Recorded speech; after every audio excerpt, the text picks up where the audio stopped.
London newsagents. Start with the news of the day, or the news that broke last night. The Met never seems to be out of the news, but the latest story concerns Daniel Morgan. People aren't familiar with the case. This is a tragic murder that took place in South London and Sydenham 30 years ago now, which has been an ongoing controversy for the Met in terms of how the investigation was handled. Then we saw the independent panel inquiry into his murder and how the Met handled it over many years, having the most extraordinary findings, saying that the police had acted, and the Met under then Commissioner Sadiq had acted in an institutionally corrupt way, not providing all of the files germane, all of the things that they'd wanted. And then we find last night that miraculously a set of files that may have been germane to that inquiry had just miraculously appeared. What was your reaction when you heard this?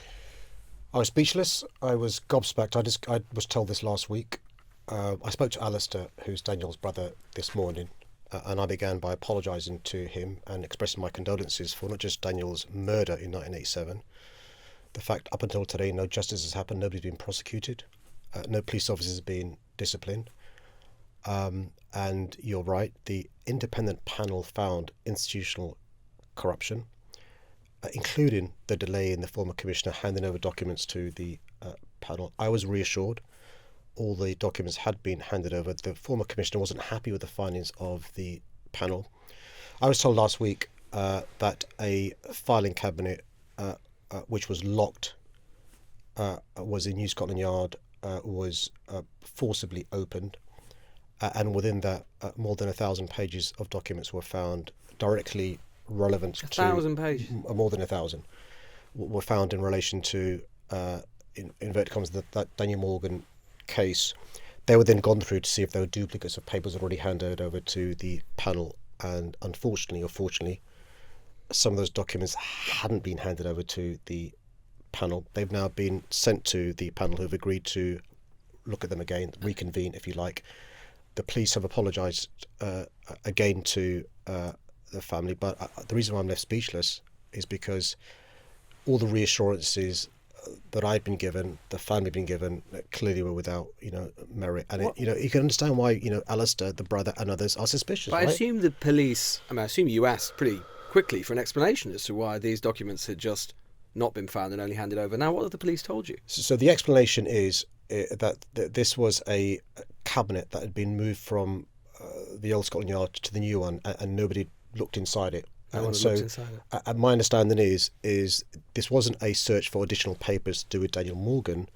This was, and I'm paraphrasing, and I may get the detail wrong. There's a cabinet here we can't open. Do you find that completely Do you credible? believe that? The independent watchdog is going to look into this, as is the panel, and so I think. Yeah, but when you hear the police say, "Oh, we just forgot to look in this locked cabinet that has 1,000 pages of really useful documents which could have helped convict a murderer," do you believe them? Well, I'm relieved we have a new commissioner who opened up that cabinet, right, and found these documents, because this is why you can understand, Alistair Morgan and others were concerned about the previous commissioners, and so this is why it's right and proper that now the new commissioner's team has found these papers. They've told the family, they've told the panel, they've told me, but I do understand the concerns people have, particularly in the context of other issues. But they're not your concerns? No, they are. Of course they are. That's why I've asked the questions. And what I don't want to do is, to answer the very important questions you're asking without me myself knowing the full facts. Look, of course. Look, I've said I was speechless, right? I'm very rarely speechless. I've been mayor for 7 years. I can probably think of a handful of cases where I've been speechless. This is one of those. Feels very convenient, though. Let's put it that way, doesn't it? It's potentially convenient. Do you find it, if you don't believe it, do you think it is credible? Do you think it is actually possible that explanation is true? I think the explanation of the former commissioner, all stones had been, turned over to find the material. Everything to be done in cooperation with the panel does need re-examining. I think it is believable that we have a new commissioner. He's only been in post for 6 months. Within 3 or 4 months, he found these papers. He's disclosed them to the panel. I don't think, with the greatest respect, that fingers can or should be pointed at the current commissioner. But let's wait and see what the panel concludes. Last week, we saw the Met Police given new powers over protesters. Do you believe they are using those new powers correctly? Do you trust the police to use them correctly? Look, there are legitimate questions I have and others have, in relation to how the police used these new powers over the weekend. And why do I say that? Because complex police operation, 11,500 officers did by a large extent, a great job in making sure not just heads of state, royal families from around the world, and others were kept safe. There wasn't any concerns in relation to the safety of hundreds of thousands watching the coronation, but I do have concerns in relation to the arrests of those members of the anti-monarchist group Republic, who were arrested using these new powers, Section 2, the sort of locking on, equipped to lock on, and also got concerns in relation to the rest of those 3 volunteers for Westminster City Council as well. So I've asked the Commissioner a number of questions, including whether these new powers and the use of those in the short space of time was used properly. But it's right and proper that we ask these questions because these powers have recently been brought in. I was against the new Act's provisions. They were used for the first time during the coronation, and it appears the police made errors. They arrested people when they shouldn't have been arrested. They kept them in detention longer than they should have been kept in detention. It was using these powers. And is that the police's fault, or were these powers not fully explained properly because they came in 3 days before the coronation? Well, there's a number of questions about the new Public Order Act. Some of the provisions I do welcome. I think there are issues around national infrastructure and in relation to protecting, things that are important to the national infrastructure. I think there are questions in relation to the definition of serious disruption. There are questions in relation to what locking on means, going equipped to lock on. This was the first big protest since the new legislation. But I make this point, which is a really important point that the police need to hear, and so do those in Parliament, that actually the right to protest is not just enshrined in legislation, the Human Rights Act, Article 10, but it's a long-standing British right we've had going back centuries before the Human Rights Act came in, and that includes the right to protest when it's unpopular. It's not simply a right to protest when it's popular, and that also means being inconvenient.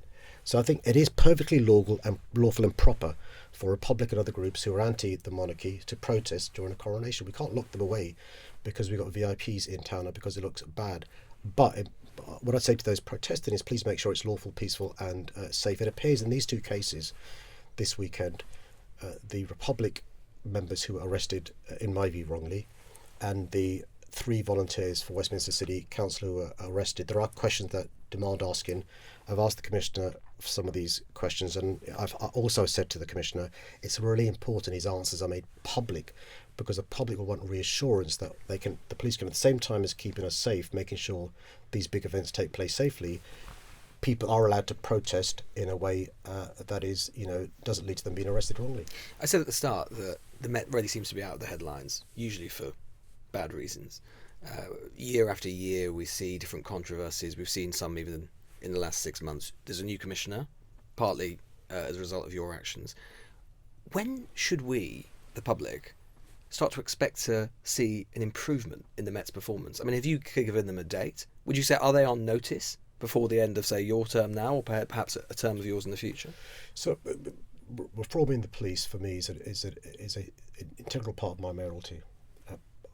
There have been many occasions over the last 5-6 years where I've been the only person being critical of the Met Police Service leadership. Often, in one corner you've got the Prime Minister, the Home Secretary, the Policing Minister, Her Majesty's Inspectorate, a lot of the media, and the other corner it's me and Londoners. And that's not in the sense of bragging or asking for a pat on the back because I'm vindicated, but it's because one of my jobs as the mayor is to be the Police and Crime Commissioner. Yes, supporting the police, but also holding them to account. I think the new commissioner deserves and needs time. How much time?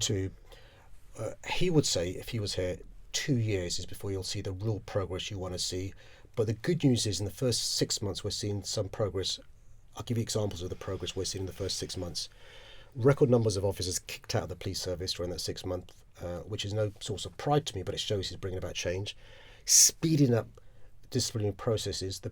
Dame Louise Casey, who did the report a few months ago, which found the police to be institutionally racist, institutionally misogynistic, institutionally homophobic, she found on average a disciplinary case was taken 410 days, right? And so he speeded that up, which is really, really important. He's also now articulated to the government the changes in law that are required to make it at the moment it's far too easy to become a police officer, far too difficult to get rid of a bad officer. He's changing that as well, but the culture needs to change. So 2 years, would you agree with that timescale? Because of course you're standing for re-election next year, Yeah, so by the time, that would be in your third term, so by 2025, you would say you need to see improvement in the police, or what? Yeah. Well, Sir Mark has accepted if there's no improvements in 2 years, he himself will have questions to answer. In 2 years' time, you'd expect to see improvements in the police service in terms of the culture being changed, in terms of the police service looking more like our city. Just to clarify, you are standing again next year? Absolutely. I'm running to be the Mayor of London again for next May. And one of the biggest problems for younger people in London, I mean, younger probably up to like 45 realistically, is housing, rent, finding somewhere to live. You've called for rent controls. Would you like that to be part of Labour's manifesto? Would you be urging Keir Starmer to say rent controls should be part of the Labour manifesto for the next general election? Yeah, and can I explain why? Which is for a number of years, successive decades, we've not been building in London sufficient amounts of genuinely affordable homes that we need. So the supply has not been meeting the demand. So we get the problem. I just want to ask, so rent controls should be something that Labour puts in their manifesto? Yeah, I want the next Labour government to give me the powers to set up a private rent commission, which will then bring in rent controls in London, a bespoke system for London. A step before that is I would like us to be freezing rents in London, like the Scottish government persuaded to do last And what year. would that mean? What would a freeze percentage look like? So in Scotland, for 6 months, they froze rents for in the private sector for 6 months, no raise for 6 months. The second 6 months, they've agreed an increase of 3% during the second 6 months. When I first lobbied the government for this last year, we calculated that a 2-year rent freeze would save an average person renting about £3,000 during that period, which I think is crucial during a cost of living crisis. If landlords take their properties off, say I don't want your rent freeze, I can get 10% inflation somewhere else. Well, that's the whole point of a rent freeze, is to if landlords say I'm going to sell my property, I don't want to be restricted. Well, that's what the prediction was in Scotland. In cities like Edinburgh and Glasgow, it's not happened. And so these sorts of fear-mongering takes place, and I understand it. But listen, the choice is, tenants who are renting privately see an increase of 20% year on year, and therefore really struggling to keep head above the water. The reason why rough sleeping's gone up in London, one of the big reasons, is not just welfare benefit changes made by the government, but also landlords raising rents to huge levels which people can't afford to pay. Finally, so you talked about the damage Brexit is doing to London. I assume you think since you made those comments, you haven't changed your view on that Brexit's continuing to inflict further damage on the city. Do you think the Labour Party is ignoring this to its cost and to London's cost? Because right now, as you know, it's not something that Keir Starmer wants to talk about. I mean, do you think that looking again to the next Labour manifesto, Labour's got to have some sort of commitment on this? No, I think to give Keir Starmer and his team, including Rachel Reeves and others, credit is, they've talked about, trying to make sure we get a good deal with the European Union. Look, the problem with the Brexit we have is not just that we've left the European Union, which is bad enough as it is, but we've got an extreme hard Brexit, right? We're talking about divergence rather than convergence. And what I think what the Labour government would do is, the likes of David Lammy, Rachel Reeves, Keir Starmer, is make sure we've got closer links with our closest trading partners. Single market, would you like to see us at least talking about that at some point? Yeah, one of my jobs as the Mayor of London is to be speaking up for this city. On most occasions, that means me being in agreement with Labour policy. Sometimes, there's a difference between me and the National Labour Party. So I think it's possible to be outside the European Union, which is what the British public voted for, but to be members of the single market. In fact, being a member of the single market is one of the least damaging ways outside the European Union. And look, I accept we're outside the European Union, but actually it's still consistent with being outside the European Union to be members of the single market. And yeah, I was last night at an event with more than 300 business leaders, including startups and scale-ups, and was hearing firsthand the consequences of this extreme hard Brexit. Sadiq Khan, I know you've got to go. I mean, it seems unfair that you gave the King a good 4 hours of your Saturday morning and the newsagents a mere 10 minutes, given what you said at the beginning, but very nice to have you in here. It's great to be here. Look forward to seeing you soon. The Newsagents. This is a Global Player original podcast.